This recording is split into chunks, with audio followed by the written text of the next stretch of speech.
ਸਭ ਤੋਂ ਪਹਿਲਾਂ ਤੇ ਗੌਰਵ ਮੈਂ ਇਹ ਕਹਿਣਾ ਚਾਹੂੰਗਾ ਕਿ ਇਹ ਜਿਹੜੀਆਂ ਦੋਵੇਂ ਪਾਰਟੀਆਂ ਨੇ ਭਾਜਪਾ ਤੇ ਆਮ ਆਦਮੀ ਪਾਰਟੀ, ਇਹ ਦੋਵੇਂ ਇੱਕੋ ਸਿੱਕੇ ਦੇ ਇਹ ਦੋ ਪਹਿਲੂ ਨੇ। ਵੇਖੋ, ਇਹ ਆਪਣੀ ਕਨਵੀਨੀਅੰਸ ਦੇ ਹਿਸਾਬ ਨਾਲ ਗੌਰਵ ਐਕਟ ਕਰਦੇ ਨੇ। ਜੇ ਮੈਂ ਗੱਲ ਕਰਾਂ ਧਾਰਾ 370 ਦੀ, ਉਹਦੇ ਉੱਤੇ ਬਿਲਕੁਲ ਵੀ ਕੇਜਰੀਵਾਲ ਸਾਹਿਬ ਨਹੀਂ ਬੋਲੇ ਔਰ ਉਹਦੇ ਇਨਫੈਕਟ ਉਹਦੇ ਤੇ ਭਾਜਪਾ ਦੀ ਇਹਨਾਂ ਨੇ ਸਪੋਰਟ ਕੀਤੀ। ਸ਼ਹੀਨ ਬਾਗ ਦਾ ਐਡਾ ਲੰਬਾ ਮੋਰਚਾ ਚੱਲਿਆ, ਤੁਸੀਂ ਸਾਰੇ ਟੀਵੀ ਚੈਨਲਸ ਨੇ ਉਹ ਕਵਰ ਵੀ ਕੀਤਾ। ਉਹ ਤੇ ਦਿੱਲੀ ਦਾ ਮਸਲਾ ਸੀ, ਉਹਦੇ ਉੱਤੇ ਕੇਜਰੀਵਾਲ ਸਾਹਿਬ ਨਹੀਂ ਬੋਲੇ ਕਿਉਂਕਿ ਉਹ ਬੀਜੇਪੀ ਦੇ ਵਿਰੁੱਧ ਮੋਰਚਾ ਖੁੱਲਿਆ ਸੀ। ਜਿਹੜਾ ਯੂਨੀਫਾਰਮ ਸਿਵਲ ਕੋਡ ਜਿਹੜਾ ਜਦੋਂ ਉਹਦੀ ਗੱਲ ਹੋਈ ਤੇ ਉਹਦੇ ਸਮਰਥਨ ਦੇ ਵਿੱਚ ਨਿੱਤਰ ਕੇ ਆਈ ਆਮ ਆਦਮੀ ਪਾਰਟੀ। ਤੇ ਹੁਣ ਸਮਝਣ ਦੀ ਲੋੜ ਕੀ ਹੈ, ਸਮਝਣ ਦੀ ਲੋੜ ਕੀ ਹੈ ਕਿ ਪੋਲਿਟਿਕਸ ਆਫ ਕਨਵੀਨੀਅੰਸ ਕਰਦੇ ਨੇ ਆਪਣੇ ਇਸ਼ਾਰਿਆਂ ਦੇ ਉੱਤੇ, ਕੇਂਦਰ ਸਰਕਾਰ ਦੇ ਇਸ਼ਾਰਿਆਂ ਦੇ ਉੱਤੇ ਐਕਟ ਕਰਦੀ ਹੈ ਆਮ ਆਦਮੀ ਪਾਰਟੀ।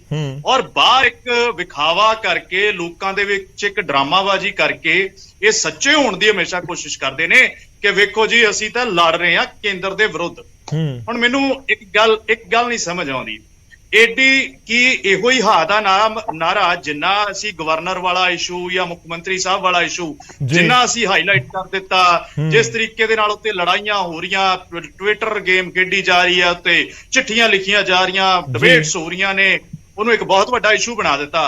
ਕਿ ਇੰਨੀ ਸੰਜੀਦਗੀ ਦੇ ਨਾਲ ਅਸੀਂ RDF ਦੀ ਗੱਲ ਕੀਤੀ, ਕਿ ਇੰਨੀ ਸੰਜੀਦਗੀ ਨਾਲ ਅਸੀਂ ਜਿਹੜੀ ਭਾਖੜਾ ਮੈਨੇਜਮੈਂਟ ਬੋਰਡ ਦੇ ਉੱਤੇ ਜਦੋਂ ਜਿਹੜਾ ਉਹਦੇ ਵਿੱਚ ਜਿਹੜਾ ਦਖਲ ਕੀਤਾ ਕੇਂਦਰ ਨੇ, ਕੀ ਅਸੀਂ ਉਹਦੀ ਲੜਾਈ ਲੜੀ? ਜਾਂ ਪੰਜਾਬ ਦੇ ਨਾਲ ਜਦੋਂ ਵੀ ਕੇਂਦਰ ਨੇ ਇਸ ਸਮੇਂ ਦੇ ਵਿੱਚ 1.5 ਸਾਲ ਦੇ ਵਿੱਚ ਧੱਕਾ ਕੀਤਾ, ਕਦੀ ਉਸ ਚੀਜ਼ ਦੀ ਲੜਾਈ ਜਿਹੜੀ ਹੈ ਆਮ ਆਦਮੀ ਪਾਰਟੀ ਨੇ ਲੜੀ ਹੈ ਕੇਂਦਰ ਦੇ ਵਿਰੁੱਧ? ਜਿੱਥੋਂ ਤੱਕ ਮਸਲਾ ਹੈ ਕਿ ਮੈਂ ਇਹ ਗੱਲ ਬਹੁਤ ਕਲੀਅਰ ਕਰ ਦੇਣਾ ਚਾਹੁੰਦਾ ਕਿ ਆਮ ਆਦਮੀ ਪਾਰਟੀ ਨੂੰ ਇੱਕ ਆਦਤ ਹੈ ਕਿ ਝੱਟ ਦੇਣੀ ਜੰਪ ਮਾਰ ਕੇ ਸੁਪਰੀਮ ਕੋਰਟ ਦੇ ਵਿੱਚ ਪਹੁੰਚ ਜਾਂਦੇ ਨੇ। ਦੇਖੋ, ਦਿੱਲੀ ਵਿੱਚ ਇਹਨਾਂ ਨੇ ਲੰਮਾ ਸਮਾਂ ਸਰਕਾਰ ਚਲਾ ਰਹੀ ਹੈ ਔਰ ਪਤਾ ਨਹੀਂ ਇੱਕ ਵਾਰੀ ਨਹੀਂ ਕਈ ਵਾਰ ਸੁਪਰੀਮ ਕੋਰਟ ਤੋਂ ਝਾੜ ਖਾ ਕੇ ਨਿਕਲੇ ਨੇ ਕਿ ਇਹੋ ਜਿਹੇ ਮਸਲਿਆਂ ਲਈ ਸੁਪਰੀਮ ਕੋਰਟ ਦੇ ਵਿੱਚ ਆ ਕੇ ਤੁਸੀਂ ਆਪਣਾ ਸਰਕਾਰ ਦਾ ਤੇ ਮਾਨਯੋਗ ਸੁਪਰੀਮ ਕੋਰਟ ਦਾ ਸਮਾਂ ਨਾ ਖਰਾਬ ਕਰਿਆ ਕਰੋ। ਔਰ ਜਿਹੜੀ ਰਹੀ ਗੱਲ ਕਿ ਇਹਨਾਂ ਨੇ ਜਦੋਂ ਮਾਨਯੋਗ ਗਵਰਨਰ ਪੰਜਾਬ ਦੇ ਵਿਰੁੱਧ ਉਹ ਗਏ ਸੀਗੇ ਸੁਪਰੀਮ ਕੋਰਟ ਦੇ ਵਿੱਚ, ਤੇ ਇਹਨਾਂ ਨੇ ਆਉਣ ਵਾਲੀਆਂ ਸਰਕਾਰਾਂ ਲਈ ਵੀ ਜਿਹੜੀ ਆ ਉਹਨਾਂ ਦੇ ਵੀ ਹੱਥ ਪੱਟ ਕੇ ਉੱਥੇ ਦੇ ਆਏ, ਕਿਉਂਕਿ ਸੁਪਰੀਮ ਕੋਰਟ ਨੇ ਇਹ ਉੱਥੋਂ ਮੈਨੂੰ ਗੱਲ ਪੂਰੀ ਕਰ ਲੈਂਦੇ ਹੋ, ਇਹ ਕਿਹਾ ਕਿ ਸਰਕਾਰ ਡਿਊਟੀ ਬਾਉਂਡ ਆ ਗਵਰਨਰ ਨੂੰ ਇਨਫੋਰਮੇਸ਼ਨ ਦੇਣ ਦੀ। ਵੇਖੋ ਕੀ ਲੋੜ ਸੀ ਸਾਨੂੰ ਸੁਪਰੀਮ ਕੋਰਟ ਜਾਣ ਦੀ। ਅੱਛਾ, ਰਹੀ ਜਿੱਥੇ ਤੱਕ ਆਰਡੀਨੈਂਸ ਵਾਲੀ ਗੱਲ, ਹੁਣ ਆਰਡੀਨੈਂਸ ਵਾਲੀ ਗੱਲ ਤੇ ਥੋੜਾ ਛੋਟਾ ਰੱਖਿਓ ਆਰਡੀਨੈਂਸ ਦੇ ਉੱਪਰ ਮੈਂ ਜਵਾਬ ਜੀ ਜਿੱਥੇ ਜਿਹੜੀ ਪਿਛਲੀ ਮੀਟਿੰਗ ਜਿਹੜੀ ਪਟਨਾ ਸਾਹਿਬ ਦੇ ਵਿੱਚ ਹੋਈ, ਉਸ ਮੀਟਿੰਗ ਦੇ ਵਿੱਚ ਇਹਨਾਂ ਨੂੰ ਇੰਨੀ ਹਫੜਾ ਦਫੜੀ ਸੀ ਕਿ ਜੀ ਸਭ ਤੋਂ ਪਹਿਲਾਂ ਸਾਡੇ ਆਰਡੀਨੈਂਸ ਤੇ ਗੱਲ ਕਰੋ। ਦੇਖੋ, ਆਰਡੀਨੈਂਸ ਇੱਕ ਗਵਰਨੈਂਸ ਦਾ ਇਸ਼ੂ ਹੈ, ਉਹ ਕੋਈ ਨੈਸ਼ਨਲ ਇਸ਼ੂ ਨਹੀਂ ਹੈ, ਉਹ ਗਵਰਨੈਂਸ ਦਾ ਇਸ਼ੂ ਹੈ। ਔਰ ਗਵਰਨੈਂਸ ਦਾ ਇਸ਼ੂ ਹੈ ਉੱਥੇ ਆਪਣੇ ਪੱਧਰ ਦੇ ਉੱਤੇ ਲੜ ਕੇ ਗੱਲਬਾਤ ਰਾਹੀਂ, ਇਹ ਤਾਂ ਕਹਿੰਦੇ ਨੇ ਅਸੀਂ ਸੰਵਾਦ ਕਰਨ ਵਾਲੇ ਲੋਕਾਂ, ਤੇ ਸੰਵਾਦ ਕਰਕੇ ਆਪਣਾ ਮਸਲਾ ਹੱਲ ਕਰ ਲੈਣ। ਕਿਉਂ ਜਾਣਬੁੱਝ ਕੇ ਰਾਈ ਦਾ ਪਹਾੜ ਬਣਾਈ ਜਾ ਰਹੇ ਨੇ? ਔਰ ਜਿੱਥੋਂ ਤੱਕ ਕਾਂਗਰਸ ਪਾਰਟੀ ਦੇ ਲੀਡਰ ਰਾਹੁਲ ਗਾਂਧੀ ਨੇ ਉਸ ਦਿਨ ਵੀ ਗੱਲ ਇਹ ਕਹੀ ਸੀ ਕਿ ਇਹ ਕੋਈ ਬਹੁਤ ਜਲਦਬਾਜ਼ੀ ਦੇ ਵਿੱਚ ਇਹ ਤੇ ਕਹਿੰਦੇ ਨੇ ਕਿ ਹੁਣੇ ਸਾਨੂੰ ਦੱਸੋ ਨਹੀਂ ਤੇ ਅਸੀਂ ਵਾਕਆਊਟ ਕਰਾਂਗੇ। ਦੇਖੋ, ਇਹਨਾਂ ਮੀਟਿੰਗ ਤੋਂ ਬਾਅਦ ਜਵਾਬ ਲੈ ਲਵਾਂ ਪ੍ਰੈਸ ਕਾਨਫਰੰਸ ਦੇ ਵਿੱਚ ਹਿੱਸਾ ਨਹੀਂ ਲਿਆ। ਬਹੁਤ ਇੰਪੋਰਟੈਂਟ ਔਰ ਇੰਟਰਸਟਿੰਗ ਹੈ। ਦੇਖੋ, ਤੁਸੀਂ UCC ਦਾ ਜ਼ਿਕਰ ਕਰ ਰਹੇ ਹੋ ਕਿ UCC ਤੇ ਆਮ ਆਦਮੀ ਪਾਰਟੀ ਸਿਧਾਂਤਿਕ ਤੌਰ ਦੇ ਉੱਤੇ ਹਾਂ ਦਾ ਨਾਰਾ ਮਾਰ ਰਹੀ ਹੈ। ਜਿਸ ਗਠਜੋੜ ਦਾ ਇਸ ਸਮੇਂ ਕਾਂਗਰਸ ਜ਼ਿਕਰ ਕਰ ਰਹੀ ਹੈ, ਉਸ ਦੇ ਵਿੱਚ ਉद्धਵ ਠਾਕਰੇ ਹੈਗੇ ਨੇ, ਕਾਣੋ ਸਾਹਿਬ, ਉਹ ਵੀ UCC ਦੇ ਉੱਤੇ ਸਿਧਾਂਤਿਕ ਤੌਰ ਦੇ ਉੱਤੇ ਕਹਿ ਰਹੇ ਕਿ ਹਾਂ ਠੀਕ ਹੈ, ਹੋ ਜਾਣਾ ਚਾਹੀਦਾ। ਅਲੱਗ-ਅਲੱਗ ਪਾਰਟੀਆਂ ਦਾ ਅਲੱਗ-ਅਲੱਗ ਸਟੈਂਡ ਇਸ ਸਮੇਂ ਨਜ਼ਰ ਆ ਰਿਹਾ। ਆਪਾਂ ਉਸ ਇਸ਼ੂ ਦੇ ਉੱਤੇ ਨਾ ਜਾਈਏ ਕਿਉਂਕਿ UCC ਦੇ ਕਿਸੇ ਹੋਰ ਦਿਨ ਗੱਲਬਾਤ ਕਰ ਲਾਂਗੇ। ਅੱਜ ਆਪਾਂ ਗਵਰਨਰ ਵਾਲੇ ਇਸ਼ੂ ਦੇ ਉੱਤੇ ਰਹੀਏ ਔਰ ਆਰਡੀਨੈਂਸ ਵਾਲੇ ਇਸ਼ੂ ਦੇ ਉੱਤੇ। ਸੰਘੇੜਾ ਸਾਹਿਬ, ਦੇਖੋ ਜੀ, ਜਿਹੜੇ ਕਾਂਗਰਸ ਵਾਲੇ ਆ ਨਾ ਜੀ, ਇਹ ਇੱਕ ਸਿੱਕੇ ਦੇ ਦੋ ਪਹਿਲੂ ਐਵੇਂ ਇਦਾਂ ਦੀਆਂ ਗੱਲਾਂ ਕਰਕੇ ਨਾ ਟਾਈਮ ਖਰਾਬ ਕਰ ਰਿਹਾ। ਇਹਨਾਂ ਦੇ ਇੱਕੋ ਹੀ ਸਿੱਕੇ ਦੇ ਉੱਪਰ ਇੱਕ ਦੋਨੀ ਪਾਸੇ ਦੋ ਫੋਟੋਆਂ ਆ। ਆਪੋਜੀਸ਼ਨ ਦੇ ਲੀਡਰ ਪ੍ਰਤਾਪ ਸਿੰਘ ਬਾਜਵਾ ਸਾਹਿਬ ਦੇ ਇੱਕੋ ਹੀ ਘਰ ਦੇ ਵਿੱਚ ਦੋ ਝੰਡੇ ਲੱਗੇ ਹੋਏ ਆ, 12 ਪੌੜੀਆਂ ਦਾ ਫਰਕ ਹੈ। ਅੱਧੀ ਲੀਡਰਸ਼ਿਪ ਇਹਨਾਂ ਦੀ BJP ਦੇ ਵਿੱਚ ਚਲੇ ਗਈ। ਕਈ ਵਾਰੀ ਪਤਾ ਨਹੀਂ ਲੱਗਦਾ ਕਿ ਅੱਜ ਲੀਡਰ ਤਿਆਰ ਹੋ ਕੇ ਚੱਲਿਆ BJP ਦੀ ਮੀਟਿੰਗ 'ਚ ਚੱਲਿਆ ਜਾਂ ਕਾਂਗਰਸ ਦੀ ਮੀਟਿੰਗ ਚੱਲਿਆ। ਇੰਨਾ ਕਨਫਿਊਜ਼ਨ ਕ੍ਰੀਏਟ ਹੋ ਗਿਆ। ਤੁਸੀਂ ਨਾ ਕੋਈ ਲੌਜਿਕ ਨਾਲ ਗੱਲ ਕਰੋ, ਜਿਹੜਾ ਟੌਪਿਕ ਤੇ ਆਓ। ਇਹ ਸਾਰੇ ਜਿਹੜੇ ਇਕੱਠੇ ਹੋ ਕੇ ਕਹਿੰਦੇ ਕੀਤਾ ਹੀ ਕੁਛ ਨਹੀਂ। ਜੇ ਮੈਂ ਗੌਰਵ ਜੀ ਇੱਕ ਹਿੰਟ ਦੇਣ ਲੱਗ ਜਾਵਾਂ ਨਾ, ਭਗਵੰਤ ਮਾਨ ਸਾਹਿਬ ਨੇ ਪੰਜਾਬ ਲਈ ਕੀ ਕੰਮ ਕੀਤੇ ਆ, ਕੇਜਰੀਵਾਲ ਸਾਹਿਬ ਨੇ ਦਿੱਲੀ 'ਚ ਕੀ ਕੰਮ ਕੀਤੇ ਆ, ਘੰਟਾ ਮੈਂ ਪੁਆਇੰਟ ਦੱਸ ਸਕਦਾ, 50 ਪੁਆਇੰਟ। ਇੰਨੇ ਬੱਚਿਆਂ ਨੂੰ ਨੌਕਰੀਆਂ ਦਿੱਤੀਆਂ, ਬਿਜਲੀ ਫ੍ਰੀ ਕਰਤੀ ਸਾਰੇ ਪੰਜਾਬੀ। ਠੀਕ ਹੈ, ਚਲੋ ਆਪਾਂ ਇਸ਼ੂ ਦੇ ਉੱਤੇ ਰਹੀਏ ਸਰ, ਇਸ਼ੂ ਦੇ ਉੱਤੇ ਰਹੀਏ। ਇੱਕ ਪੈਨਸ਼ਨ ਇੱਕ ਕਰਤੀ, ਇਹ ਟੱਪ ਕੇ ਨਾ ਬੋਲਣ ਨਾ ਫਿਰ। ਬਹੁਤ ਕੁਝ ਕੀਤਾ ਪੰਜਾਬ 'ਚ। ਇੱਕ ਵੱਡਿਓ ਕਰਪਸ਼ਨ ਕਰਨ ਲਈ ਤਕੜੇ ਤੋਂ ਤਕੜੇ ਬੰਦਿਆਂ ਨੂੰ ਹੱਥ ਪਾਇਆ ਹੈ ਜੀ। ਗੈਂਗਸਟਰਵਾਦ ਖਤਮ ਕਰ ਲਈ, ਆਰ ਪਾਰ ਦੀ ਲੜਾਈ ਆ। ਡਰੱਗ ਮੀਨਸ ਖਤਮ ਕਰ ਲਈ, ਆਰ ਪਾਰ ਦੀ ਲੜਾਈ ਆ। ਠੀਕ ਹੈ, ਟੌਪਿਕ ਤੇ ਰਹੀਏ ਸੰਘੇੜਾ ਸਾਹਿਬ, ਰਿਕੁਐਸਟਡ ਟੌਪਿਕ ਦੇ ਉੱਤੇ ਰਹੀਏ। ਤੁਸੀਂ ਆਪਣੀ ਗੱਲ ਰੱਖ ਲਈ, ਮੈਨੂੰ ਲੱਗ ਰਿਹਾ ਕਿ ਜਿਹੜੇ ਕਲੇਰ ਜੀ ਨੇ ਮੁੱਦਾ ਚੁੱਕਿਆ ਸੀ ਸ਼ਾਇਦ ਉਹਨਾਂ ਤੱਕ ਜਵਾਬ ਪਹੁੰਚ ਗਿਆ, ਉਹ ਰਿਐਕਟ ਕਰਨਗੇ। ਮੈਂ ਟੌਪਿਕ ਦੇ ਉੱਤੇ ਰਹਿਣ ਦੀ ਰਿਕੁਐਸਟ ਕਰ ਰਿਹਾ। ਦੇਖੋ ਤੁਹਾਡੇ ਵਿਰੋਧੀ, ਕਿਉਂਕਿ ਗਵਰਨਰ ਔਰ ਸੀਐਮ ਦੇ ਵਿਚਾਲੇ ਤਕਰਾਰ ਦੇ ਉੱਤੇ ਪਹਿਲਾਂ ਵੀ ਚਰਚਾ ਹੋਈ ਹੈ ਸੰਘੇੜਾ ਸਾਹਿਬ, ਤੁਹਾਡੇ ਉੱਤੇ ਐਲੀਗੇਸ਼ਨਸ ਲੱਗਦੇ ਨੇ ਕਿ ਤੁਸੀਂ ਇਹ ਪੂਰਾ ਇੱਕ ਜਿਹੜਾ ਵਿਵਾਦ ਖੜਾ ਕਰ ਲਿਆ ਔਰ ਉਹ ਵਿਵਾਦ ਜਾਂ ਉਹ ਮੁੱਦਿਆਂ ਨੂੰ ਉਸ ਤਰੀਕੇ ਨਾਲ ਨਹੀਂ ਚੁੱਕਿਆ ਜਿਵੇਂ ਸੀਐਮ ਤੇ ਗਵਰਨਰ ਵਾਲੇ ਇਸ਼ੂ ਨੂੰ ਚੁੱਕ ਲਿਆ ਜਿਹੜੇ ਪੰਜਾਬ ਦੇ ਨਾਲ ਜੁੜੇ ਸੀ, ਆਰਡੀਐਫ ਦਾ ਮੁੱਦਾ ਜੁੜਿਆ ਸੀ ਜਾਂ ਹੋਰ ਇਸ਼ੂਜ਼ ਸੀ। ਗੱਲ ਉਹੀ ਹੈ ਕਿ ਆਪਾਂ ਬਿਲਕੁਲ ਲੋਕਾਂ ਦੀ ਗੱਲ ਕਰੀਏ ਨਾ, ਕਿ ਜਿਹੜੇ ਆਪਾਂ ਨੂੰ ਸੁਣ ਰਹੇ ਨੇ ਬੈਠ ਕੇ ਉਹਨਾਂ ਤੱਕ ਗੱਲ ਪਹੁੰਚੇ। ਪੋਲੀਟੀਕਲ ਇਲਜ਼ਾਮ ਤਰਾਸ਼ੀਆਂ ਤੋਂ ਅੱਗੇ ਵਧਣਾ ਹੋਏ। ਹਾਂ, ਉਹ ਇਸ਼ੂ ਬਹੁਤ ਵੱਡਾ ਗੌਰਵ ਜੀ, ਜਿੱਦਾਂ ਕਾਲੋ ਸਾਹਿਬ ਨੇ ਗੱਲ ਕਹੀ ਹੈ ਕਿ ਉਹ ਕੋਈ ਨੈਸ਼ਨਲ ਇਸ਼ੂ ਥੋੜੀ ਹੈ। ਸੁਪਰੀਮ ਕੋਰਟ ਦੀ ਜਿਹੜੀ ਸਥਿਤੀ ਬਾਹਰ ਰੱਖਣੀ, ਸੰਵਿਧਾਨ ਦਾ ਮੁੱਦਾ ਜਿੱਥੇ ਹੋਵੇ, ਉਹ ਨੈਸ਼ਨਲ ਇਸ਼ੂ ਹੈ। ਭਾਰਤੀ ਜਨਤਾ ਪਾਰਟੀ ਦਿੱਲੀ ਦੇ ਵਿੱਚ ਸੁਪਰੀਮ ਕੋਰਟ ਦੇ ਹੁਕਮਾਂ ਨੂੰ ਤਾਰਪੀਡੋ ਕਰਨ ਲਈ ਉਹਨਾਂ ਨੇ ਸੰਸ਼ੋਧਨ ਕੀਤਾ ਆ। ਆਰਡੀਨੈਂਸ ਜਿਹੜਾ ਹੁੰਦਾ ਆ ਹੰਗਾਮੀ ਹਾਲਾਤਾਂ 'ਚ ਕੀਤਾ ਜਾਂਦਾ, ਜਦੋਂ ਉਹ ਜਿਹੜੀ ਆ ਉਹ ਤੋਂ ਬਿਨਾਂ ਸਰਦਾ ਨਾ ਹੋਵੇ ਤੇ ਬਹੁਤ ਇਰਰਿਪੇਅਰੇਬਲ ਲਾਸ ਹੋ ਜਾਣਾ ਹੋਵੇ। ਇਹਨਾਂ ਨੇ 7 ਦਿਨਾਂ ਦੇ ਵਿੱਚ ਆਰਡੀਨੈਂਸ ਲੈ ਕੇ ਆਂਦਾ ਸੁਪਰੀਮ ਕੋਰਟ ਦੇ ਫੈਸਲੇ ਨੂੰ ਨਲ ਐਂਡ ਵੋਇਡ ਕਰਨ ਲਈ। ਮੈਂ ਸਰਕਾਰੀ ਜੌਬ ਤੇ ਕਿਉਂ ਤੁਸੀਂ ਸੰਘੇੜਾ ਸਾਹਿਬ ਜੇ ਨਹੀਂ ਸੰਘੇੜਾ ਸਾਹਿਬ ਜੇ ਤੁਹਾਨੂੰ ਲੱਗ ਰਿਹਾ ਹੈ ਕਿ ਬੀਜੇਪੀ ਇਹ ਆਰਡੀਨੈਂਸ ਗਲਤ ਲੈ ਕੇ ਆਈ ਹੈ, ਤੁਹਾਨੂੰ ਕੀ ਲੱਗਦਾ ਹੈ ਕਾਂਗਰਸ ਦਾ ਸਾਥ ਕਿਉਂ ਨਹੀਂ ਮਿਲ ਰਿਹਾ? ਹੁਣ ਤੱਕ ਕਾਂਗਰਸ ਨੇ ਪੱਤੇ ਨਹੀਂ ਖੋਲੇ ਕਿ ਉਹ ਵਿਰੋਧ ਕਰੇਗੀ ਨਹੀਂ ਕਰੇਗੀ ਆਰਡੀਨੈਂਸ ਦਾ। ਮੈਂ ਉਹੀ ਦੱਸਦਾ ਨਾ ਜੀ, ਕਾਂਗਰਸ ਤੇ ਗੌਰਵ ਜੀ, ਕਾਂਗਰਸ ਬੜੀ ਕਨਫਿਊਜ਼ਡ ਆ। ਤੁਹਾਨੂੰ ਦੱਸਿਆ ਨਾ, ਅੱਧੇ ਬੀਜੇਪੀ ਚਲੇ ਗਏ ਆ, ਅੱਧੇ ਇਹ ਇੱਕ ਦੂਜੇ ਦੇ ਵਿੱਚ ਵੱਜਦੇ ਫਿਰਦੇ ਆ। ਇਹਨਾਂ ਨੂੰ ਪਤਾ ਹੀ ਨਹੀਂ ਲੱਗ ਰਿਹਾ, ਕਦੇ ਕੁਝ ਕਹਿ ਦਿੰਦੇ ਆ, ਕਦੇ ਕੁਝ ਕਹਿ ਦਿੰਦੇ ਆ। ਜਿਹੜਾ ਇਹਨਾਂ ਨੂੰ ਆਪਣੀ ਹੋਣ ਦੀ ਲੜਾਈ ਤਾਂ ਹੈਗੀ ਆ। ਬੀਜੇਪੀ ਰਾਸ਼ਟਰ ਪੱਧਰ ਤੇ ਵੀ ਇਹਨਾਂ ਦੇ 80-90 ਲੀਡਰ, ਵੱਡੇ ਲੀਡਰ ਬੀਜੇਪੀ ਸ਼ਾਮਲ ਹੋ ਚੁੱਕੇ ਆ, ਚਾਹੇ ਡਰ ਕੇ ਜਾਂ ਕਿਸੇ ਹੋਰ ਕਾਰਨ ਕਰਕੇ। ਠੀਕ ਹੈ, ਚਲੋ ਜਵਾਬ ਲੈ ਲਓ ਜੀ, ਜਵਾਬ ਲੈ ਲਓ। ਮੈਂ ਕਲੇਰ ਸਾਹਿਬ ਤੁਹਾਡੇ ਕੋਲ ਆ ਰਹੇ ਹਾਂ, ਚੰਨੀ ਜੀ ਆ ਰਹੇ ਹਾਂ, ਇੱਕ ਛੋਟਾ ਜਿਹਾ ਜਵਾਬ ਕਾਣੋ ਸਾਹਿਬ। ਗੌਰਵ ਸੰਘੇੜਾ ਸਾਹਿਬ ਤੇ ਮੈਨੂੰ ਬੜਾ ਹਾਸਾ ਆਉਂਦਾ ਹੈ ਕਿ ਕਾਂਗਰਸ ਦੇ ਲੀਡਰ ਜਿਹੜੇ ਜਾਣ ਵਾਲੇ ਜਿੱਥੇ ਕਿਸੇ ਇਹ ਵੇਖੋ ਲੋਕਤੰਤਰ ਹੈ, ਕੋਈ ਵੀ ਕਿਤੇ ਜਾ ਸਕਦਾ ਹੈ। ਵੇਖੋ ਤੁਹਾਡੇ ਕੋਲ ਕੀ ਹੈ, ਸਾਰੀਆਂ ਪਾਰਟੀਆਂ ਦੇ ਕੱਡੇ ਵੱਡੇ ਛੱਡੇ ਸਾਰੇ ਤੁਹਾਡੇ ਕੋਲ ਹੀ ਨੇ। ਤੁਸੀਂ ਦੱਸੋ ਤੁਹਾਡੇ ਕੋਲ ਆਪਣਾ ਕੀ ਹੈ? ਔਰ ਰਹੀ ਦੂਸਰੀ ਗੱਲ, ਜਿਹੜਾ ਤੁਸੀਂ ਬਾਰ-ਬਾਰ ਪ੍ਰਤਾਪ ਸਿੰਘ ਬਾਜਵਾ ਹੋਣਾ ਤੇ ਅਟੈਕ ਕਰਦੇ ਹੋ, ਦੇਖੋ ਜੇ ਕੋਈ ਦੋ ਸਕੇ ਭਰਾ ਨੇ, ਘਰ ਇੱਕ ਹੈ, ਫਲੋਰ 2 ਹੈ, ਤੇ ਕੀ ਉਹ ਨਹੀਂ ਰਹਿ ਸਕਦੇ? ਤੁਹਾਡੇ ਵਾਂਗੂ ਕੇਜਰੀਵਾਲ ਸਾਹਿਬ ਜਿੱਦਾਂ ਜਾ ਕੇ ਅਮਿਤ ਸ਼ਾਹ ਦੇ ਉਹਨਾਂ ਦੀ ਗੋਦੀ 'ਚ ਬਹਿ ਜਾਂਦੇ ਨੇ, ਫਿਰ ਅਸੀਂ ਵੀ ਰੋਜ਼ ਇਹੋ ਇਲਜ਼ਾਮ ਤਰਾਸ਼ੀਆਂ ਕਰੀਏ? ਤੁਸੀਂ ਕਿਹਾ ਗੁੱਡ ਗਵਰਨੈਂਸ ਪੰਜਾਬ ਦੀ, ਗੁੱਡ ਗਵਰਨੈਂਸ ਮੈਂ ਗਿਣਾਉਣੀ ਸ਼ੁਰੂ ਕਰਦਾ ਜੀ। ਸਭ ਤੋਂ ਪਹਿਲਾਂ ਆਊਗਾ ਵਿਜੇ ਸਿੰਗਲਾ, ਫਿਰ ਸਰਾਰੀ, ਅਮਿਤ ਰਤਨ, ਕਟਾਰੂ ਚੱਕ, ਬੀਬੀ ਮਾਣੂਕੇ, ਇਹ ਰਾਏਕੋਟ ਵਾਲਾ ਐਮਐਲਏ ਹਾਕਮ ਸਿੰਘ। ਉਸ ਤੋਂ ਬਾਅਦ ਇੰਦਰਬੀਰ ਨੀਜਰ ਵਿਚਾਰਿਆਂ ਨੇ ਹਾਂ ਦਾ ਨਾਰਾ ਮਾਰਿਆ ਜੀਤ ਲਈ, ਉਦੋਂ ਹੀ ਮੰਤਰੀ ਪਦ ਤੋਂ ਹਟਾ ਦਿੱਤਾ। ਉਸ ਤੋਂ ਬਾਅਦ ਇਹਨਾਂ ਦੇ ਗੋਲਡੀ ਕੰਬੋਜ, ਇੱਕ ਤਾਜ਼ਾ ਘਟਨਾ ਹੈ ਮੇਰੇ ਜ਼ਿਲ੍ਹੇ ਦੀ, ਇਹਨਾਂ ਦੇ ਲੀਡਰ ਨੂੰ ਅੱਜ ਇਹਨਾਂ ਦੇ ਲੀਡਰ ਨੇ ਕਟਵਾਇਆ, ਵੀਡੀਓ ਬੜਾ ਵਾਇਰਲ ਹੋ ਰਿਹਾ। ਮਾੜੀ ਗੱਲ ਹੈ, ਨਹੀਂ ਹੋਣੀ ਚਾਹੀਦੀ। ਔਰ ਦਿੱਲੀ 'ਚ ਸਤਿੰਦਰ ਜੈਨ, ਔਰ ਦਿੱਲੀ ਦੇ ਵਿੱਚ ਮਨੀਸ਼ ਸਿਸੋਦੀਆ, ਲਾਈਨ ਬੜੀ ਲੰਮੀ ਹੈ ਸੰਘੇੜਾ ਸਾਹਿਬ।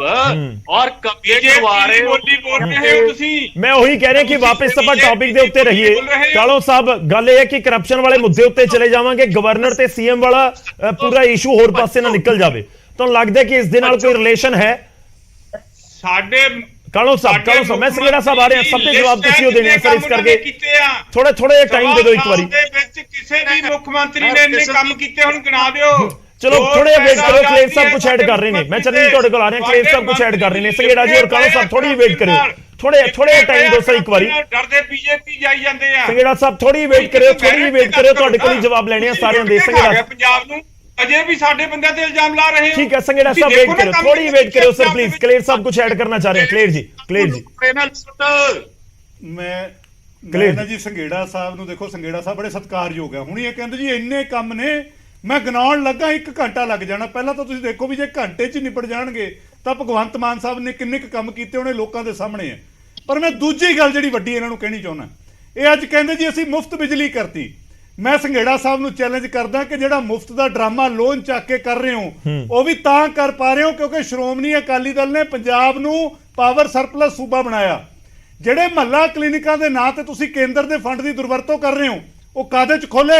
ਜਿਹੜੇ ਸ਼੍ਰੋਮਣੀ ਅਕਾਲੀ ਦਲ ਸੁਵਿਧਾ ਕੇਂਦਰ ਬਣਾ ਕੇ ਗਿਆ, ਉਹਨਾਂ ਨੂੰ ਰੰਗ ਕੀਤਾ, ਕੇਜਰੀਵਾਲ ਤੇ ਭਗਵੰਤ ਮਾਨ ਦੀ ਫੋਟੋ ਲਾਈ, ਪੈਰਾਸੀਟਾਮੋਲ ਦੀਆਂ ਗੋਲੀਆਂ ਰੱਖੀਆਂ, ਤੇ ਤੁਸੀਂ ਕਹਿੰਦੇ ਜੀ ਸਾਡੇ ਹੈਲਥ ਸੈਂਟਰ ਬਣ ਗਏ ਜੀ।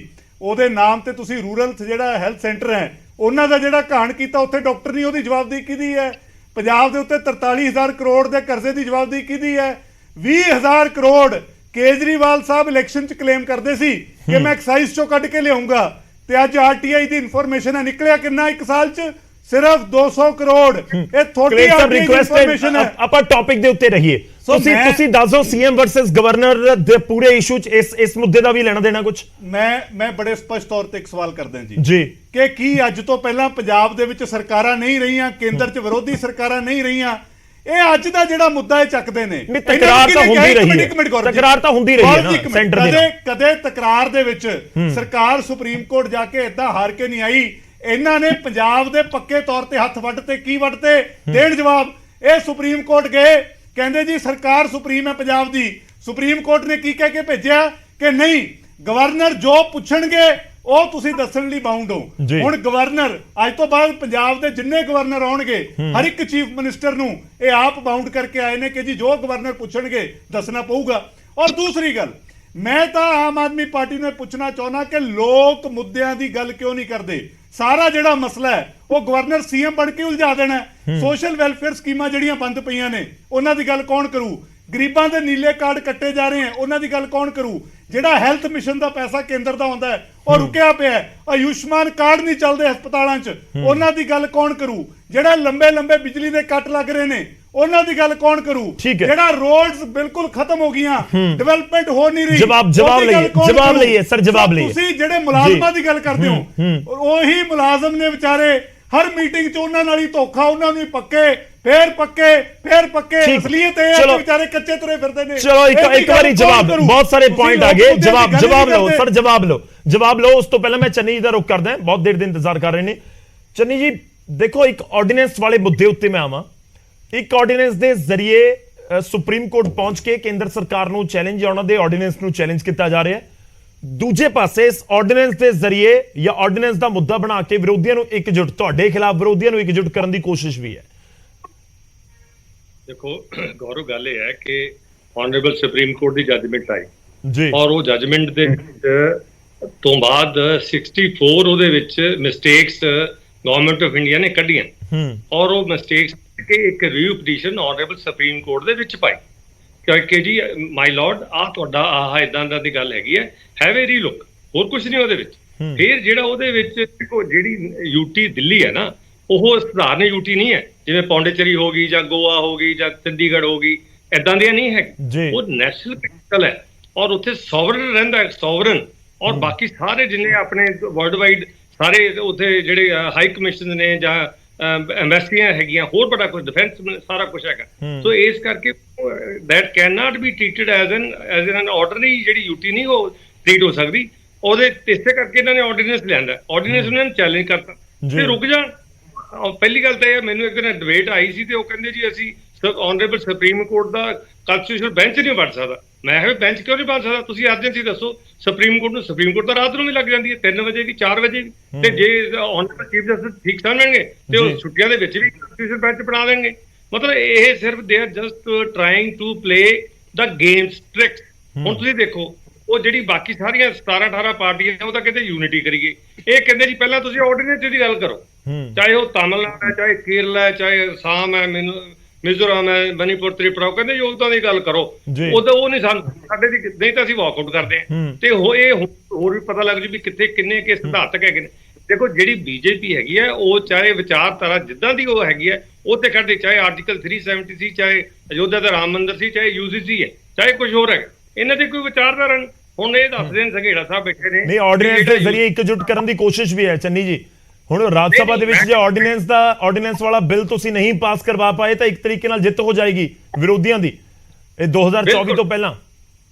ਉਹ ਆਪਣੀ ਥਾਂ ਤੇ ਉਹ ਚੀਜ਼ ਮੈਂ ਕਹਿਣਾ ਚਾਹੁੰਦਾ ਕਿ ਇਹਨਾਂ ਦੀ ਵਿਚਾਰਧਾਰਾ ਕੀ ਹੈ ਕਿ ਇਹ ਦਿੱਲੀ ਦੇ ਵਿੱਚ ਤਾਂ ਵੀ ਅਸੀਂ UCC ਦੇ ਨਾਲ ਹੈ, ਤੇ ਫਿਰ ਪੰਜਾਬ ਦੇ ਵਿੱਚ ਵੀ ਦੱਸ ਦੇਣ ਵੀ ਇਹ UCC ਦੇ ਨਾਲ ਹੈ ਕਿ ਨਹੀਂ, ਪਰ ਉਹਦੇ ਵਿੱਚ ਵੀ ਦੱਸ ਦੇਣਾ ਹੈ ਕਿ ਇੱਕ ਇਹ ਇਸ਼ੂ ਹੈਗਾ, ਇੱਕ ਹਿਊਮਨ ਰਾਈਟਸ ਨੇ, ਫੰਡਾਮੈਂਟਲ ਰਾਈਟਸ ਨੇ, ਇੱਕ ਬੇਸਿਕ ਰਾਈਟਸ ਨੇ।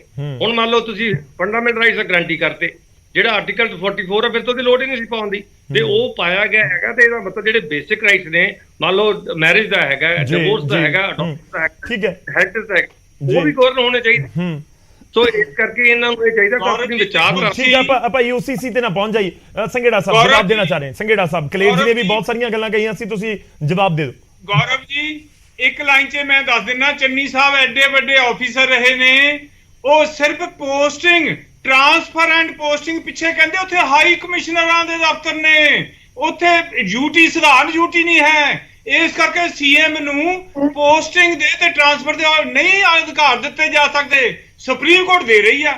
ਉਹਨੂੰ ਰੋਕਣ ਲਈ, ਇੱਕ ਮੁੱਖ ਮੰਤਰੀ ਨੂੰ ਰੋਕਣ ਲਈ ਵੀ ਕੰਮ ਨਾ ਕਰ ਜਵੇ ਵੱਧ, ਚੌਥੀ ਵਾਰੀ ਫੇਰ ਨਾ ਮੁੱਖ ਮੰਤਰੀ ਬਣ ਜਵੇ, ਐਡਾ ਵੱਡਾ ਆਰਡੀਨੈਂਸ ਚੱਕ ਲਿਆ ਹੈ ਸੁਪਰੀਮ ਕੋਰਟ ਨੂੰ ਨਲ ਐਂਡ ਵਾਇਡ ਕਰਨ ਲਈ। ਨਹੀਂ, ਕਾਂਗਰਸ ਨੂੰ ਇਹ ਵੀ ਲੱਗ ਰਿਹਾ ਕਿ ਇਹ ਨੈਸ਼ਨਲ ਇਸ਼ੂ ਨਹੀਂ ਹੈ। ਉਹਨਾਂ ਨੂੰ ਲੱਗ ਰਿਹਾ ਕਿ ਨੈਸ਼ਨਲ ਇਸ਼ੂ ਨਹੀਂ ਹੈ, ਜਿਹੜਾ ਤੁਸੀਂ ਕਹਿ ਰਹੇ ਹੋ ਕਿ ਵਿਰੋਧੀ ਪਾਰਟੀਆਂ ਦੀ ਮੀਟਿੰਗ ਸਭ ਤੋਂ ਪਹਿਲਾਂ ਵਿਚਾਰੋ। ਪ੍ਰਧਾਨ ਸਿੱਕੇ ਤੇ ਟੰਗ ਤਾਂ ਇੱਕ ਛੋਟੀ ਜਿਹੀ ਪਾਰਟੀ ਨੂੰ ਦਬਾਉਣ ਲਈ ਵੀ ਕੰਮ ਨਾ ਕਰ ਲੈਣ ਕਿਤੇ।